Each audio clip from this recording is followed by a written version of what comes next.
As of February 15th, we're going to go ahead and take a look at the box office module.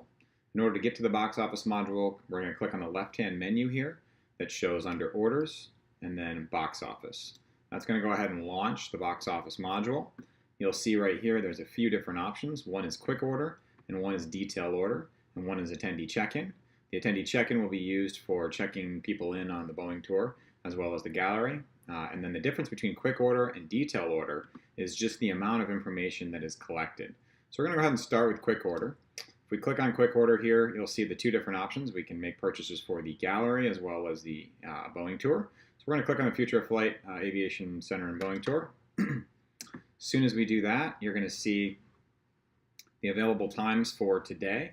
Note it is 5 p.m. today, but yet I'm still able to go ahead and place orders for different elapsed time slots. I can still click on any of these if I'd like. I cannot place orders for previous time slots. However, I can place orders for earlier today. So if you look at this, I can go ahead and click on the 10 a.m. You'll notice there's 52 available currently.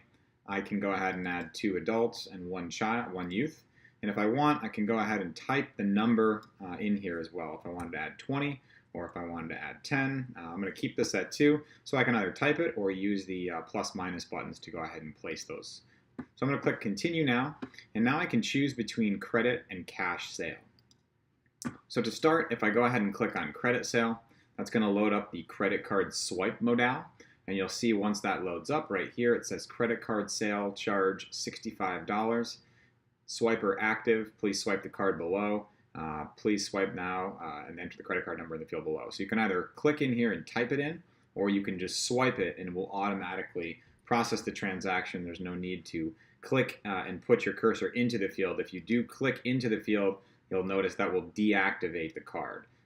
So you can always reactivate it by clicking here, which will reactivate the swiper for you. But there's no need to, again, do anything. You can just enable that real quick and then keep it active there if you want. If you click into here, then you can go ahead and type in your credit card, no problem.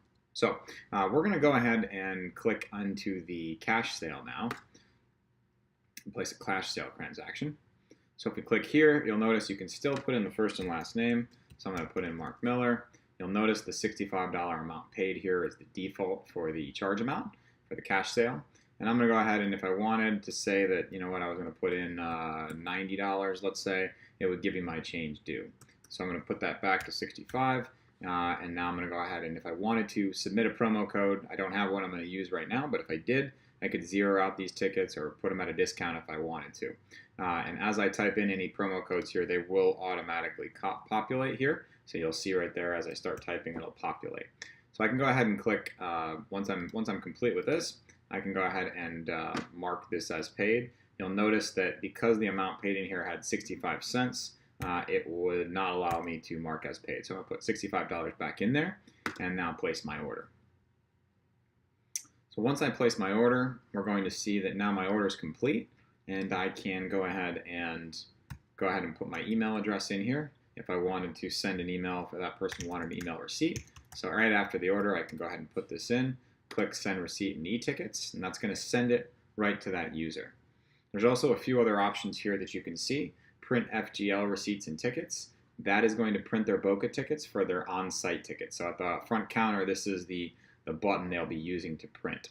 They can also place a new order if they'd like by simply just clicking New Order, which will take them right back to the current day, which is highlighted in yellow here, where they can go ahead and click and place another order there. So you can also click up here in the top left header here on the logo, which will take you back to the order type selection. So if you wanted to do a detail order, for example, we could click on Detail Order. Again, we're going to click on the Boeing tour here, Future of Flight Aviation Center and Boeing tour. And now again, we can place additional orders here. You'll notice I bought 3 tickets there, so they're down to 49 now. So I'm going to buy 1 more. So I click here, click on 1 adult. Click Continue, and now you'll notice instead of it saying cash or credit sale, it says Proceed to Checkout. So I'm going to click Proceed to Checkout. And now I can put in the information. Now again, this is the same information that's being collected on the quick sale.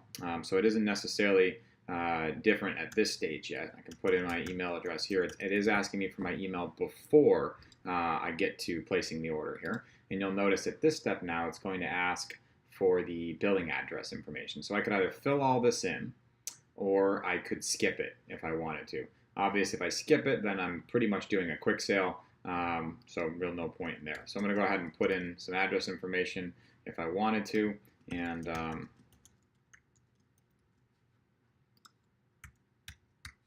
we'll go ahead and click next. Now we can get back to placing our cash sale or our credit card sale. And so simple enough. I've got my one ticket here, just going to go ahead and complete and mark that as paid. And now I can print those tickets again, or they've already been sent to that user. If I wanted, I could send them to a different person, but I don't necessarily need to. And so we're going to go ahead and click New Order here now, and that's going to take us right back again to the current day where I can then make a purchase if I want to, depending on how I'd like. And again, I can always go back to the beginning by simply clicking up here on the order type selection logo. You will notice a few other things inside of the box office. The very first time that a computer uses it, there is some storage settings here. So you can click down here by the user, which is the current user that you're logged in as. Click right here, and then you can enable the options you'd like to show. For example, if you don't want people to be able to check people in after the order on that confirmation page, you can disable that. And then you can also enable the different printing types. FGL printing is Boca Tickets language for printing on the Boca printers. Thermal printing is for point of sale style printers. So we're going to keep this on FGL, and then ideally we'd put our real printer name in here, connect it one time, and then we'd be all set. And now we could go ahead and print those tickets as we order them, nice and simple. So that's going to go ahead and finish us up on box office. That should cover pretty much everything as far as box office users are concerned. And we'll be moving on to the next part.